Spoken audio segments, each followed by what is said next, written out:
At 3:12 yesterday afternoon, my phone vibrated. That sound doesn't mean much at my age. Most days it's a pharmacy reminder or a wrong number, but this time it was a name that hasn't appeared on my screen in 25 years. I didn't pick it up right away. I just stared at it because 25 years ago I lost my daughter with one sentence. Not with shouting, not with violence, just one calm, certain sentence. And yesterday, she wrote back. My hands were shaking more than they did the day she walked out. The message was simple, just a few words, but it carried 25 years of silence inside it. It took us 25 years to admit we were both wrong. She was 27 the night it happened. We were sitting at this same kitchen table, the same one you see behind me now. Late afternoon light, 2 plates untouched. Her hands wrapped around a glass of water she wasn't drinking. I already knew what the conversation would be about, the young man. I had met him twice, quiet, polite, worked with his hands, no degree, no plan, as far as I could see. In my mind, I wasn't rejecting him. I was protecting her. That's what fathers tell themselves. She spoke carefully. Dad, I love him. And I did what I thought responsible men do. I listed concerns, security, stability, future. I spoke calmly, rationally. I thought I was being wise, but wisdom delivered without humility feels like judgment. She tried again. He makes me feel safe. I heard that as naive. I heard it as temporary. What I didn't hear was that she had already decided. The more I spoke, the smaller she became, not physically, but emotionally. Her shoulders tightened. Her voice lost its warmth. Finally, I said the sentence that ended everything. You're choosing him over your family. I meant, don't throw away what you have. She heard, you don't belong here if you choose differently. She stood up slowly, and she said something I wasn't prepared for. No, Dad, I'm choosing my life. There was no yelling, no slammed doors, just clarity, the kind that feels like a blade because it's so clean. In that moment, I thought she was being impulsive, reckless, blinded by romance. I didn't realize I was the one blinded by pride, by certainty, by the belief that love must follow my approval to be valid. She wasn't choosing him over us. She was choosing adulthood, and I couldn't tell the difference. She was still standing when I said it. The room had gone quiet in that strange way it does before something irreversible happens. I remember the light coming through the window, dust in the air, the ticking of the clock above the stove. I didn't raise my voice. That's what still unsettles me. I didn't shout. I didn't curse. I didn't pound the table. I spoke the way I used to speak in my classroom, measured, deliberate, controlled. If you leave with him, I said, don't come back. There was no anger in my tone. That was the problem. It sounded like a policy, like a rule already decided, final. She looked at me for a long time, not in rage, not in tears, just searching as if waiting for me to blink, to soften, to say, I don't mean that. I didn't, because in that moment I believed I was defending something sacred, family, standards, protection. What I was really defending was my authority. She picked up her coat, her bag. The glass of water stayed on the table, half full. I remember noticing that detail, as if it mattered. She walked to the door slowly, paused. I thought she might turn around. She didn't. The door closed with a quiet click. Not a slam, a click. And then there was silence, the kind of silence that doesn't feel peaceful, it feels hollow. I stood there for a long time after she left, waiting for my anger to feel justified, waiting for certainty to feel solid. Instead, the house felt larger, colder. But pride is stubborn. I told myself she would call in a week. I told myself she would realize I was right. Weeks passed, then months. and the sentence I delivered so calmly became a wall I didn't know how to climb. She married him. I heard about it through a cousin. Small ceremony, backyard, simple. I was not invited, or maybe I was, and chose not to respond. I don't remember which version hurts less. Life continued the way it does. I went to work, paid bills, pretended the house didn't echo differently.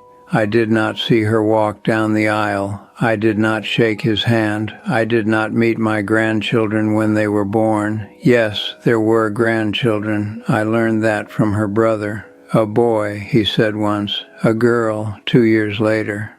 I nodded like it was weather information. Inside, something folded in on itself. Years passed. My wife, her mother, tried quietly to bridge the distance. Calls unanswered, letters returned. When my wife got sick, I considered calling my daughter. I didn't. Pride is louder than grief when you let it be. My wife passed away 6 years ago. The funeral was small. I kept scanning the back row, even though I knew she wouldn't be there.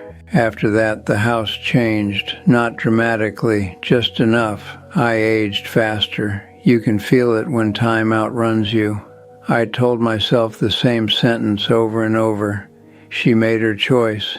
It sounded strong during the day, it sounded reasonable, but at night, I would pick up my phone, scroll to her number, stare at it, my thumb hovering. Then I would put it back down. 25 years of that motion, lift, pause, return. I convinced myself I was respecting her boundary. The truth is, I was protecting my ego. It took me years to consider her side honestly, not the version where she was impulsive, the real version. She was 27. She had fallen in love with a man who worked hard, who showed up, who didn't impress me but impressed her. When I rejected him, she heard something deeper. She heard, "You are not capable of choosing well." She heard, "I trust my judgment more than yours." She waited, I'm sure, for an apology, for a softening, for one sentence that said, "I overstepped." It never came.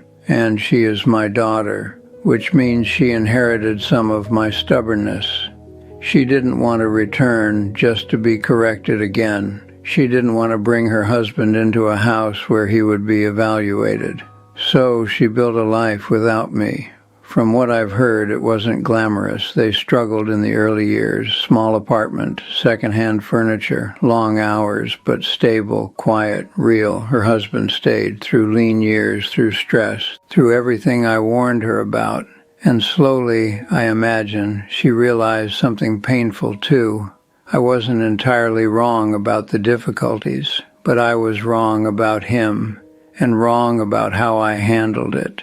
She could have called. I could have called. Instead, we both waited for the other to kneel first. 25 years passed, because neither of us wanted to lose, and in trying to win, we both lost the same thing. 25 years later, at 3:12 in the afternoon, my phone vibrated. I almost ignored it. At 88, most messages are appointments or reminders. But this one had her name. No warning, no build-up, just her name. I stared at it until the screen dimmed. Then I tapped it open. There was no photo, no long explanation, just one sentence. "Dad, are you still there?" That was all. 25 years of silence. And she chose those 5 words. Not, "Why did you do that?" Not, "You hurt me." Not even, "I miss you." Just, "Are you still there?" I sat at this table for a long time before replying. My hands were not steady. I have faced funerals, hospitals, loss, but nothing has made my fingers shake like that blinking cursor, because that sentence wasn't about geography. It was about presence, about whether the door I closed was still locked. I typed something, deleted it, typed again, deleted that too. Explanations felt defensive, stories felt heavy. Finally I wrote, "I've always been here." I read it 3 times. It wasn't perfect, it wasn't profound, but it was honest. I pressed send, and then I waited. Minutes stretch differently when you are 88. They feel heavier, longer, each one a small test of courage. Then the screen lit up again. "I'm sorry." That's what she wrote. No paragraph, no justification. Just that. I stared at it the way I stared at her name. And for the first time in 25 years, I allowed myself to respond without pride. "I'm sorry too." A simple exchange, 4 sentences, 25 years, no drama, no violins. Just 2 people, older now, finally willing to admit that being right had cost too much. After those 4 messages, I didn't feel triumph, I felt clarity. For 25 years, I told myself I rejected him because I saw something she couldn't, because I was experienced, because I was protecting her. But age has a way of stripping excuses. The truth is harder. I did not reject the man she loved. I rejected the loss of control. I had built my identity around being the steady one, the wise one, the one who knew better. When she chose differently, it felt like betrayal, not because she chose him, but because she chose without me. And I could not tolerate that, so I drew a line in the sand and called it principle. In reality, it was fear. Fear of becoming irrelevant, fear that my authority had limits. On her side, I can see something now too. She wasn't only defending love, she was defending dignity. When I dismissed her choice, she heard dismissal of herself. And once pride sets in, it grows roots. She waited for me to apologize. I waited for her to return. Neither of us moved, and in that stillness years disappeared. Birthdays passed, children grew, her life unfolded without me. My life narrowed without her. 25 years, lost, not to tragedy, not to death, but to ego. 2 people who loved each other trying to win, trying to prove a point, trying to protect something invisible. We thought time would bend. We thought someone would eventually soften first. Time does not negotiate. It simply moves. Now, at 88, I understand something I wish I had understood at 63. Control is not love. Authority is not connection. And being right is a poor substitute for being present. We did not lose 25 years because we hated each other. We lost them because neither of us wanted to kneel. And pride is expensive, more expensive than most of us realize, until it sends a message 25 years too late. There was no dramatic reunion, no sudden knock on the door, no airport scene, just another message. Later that evening.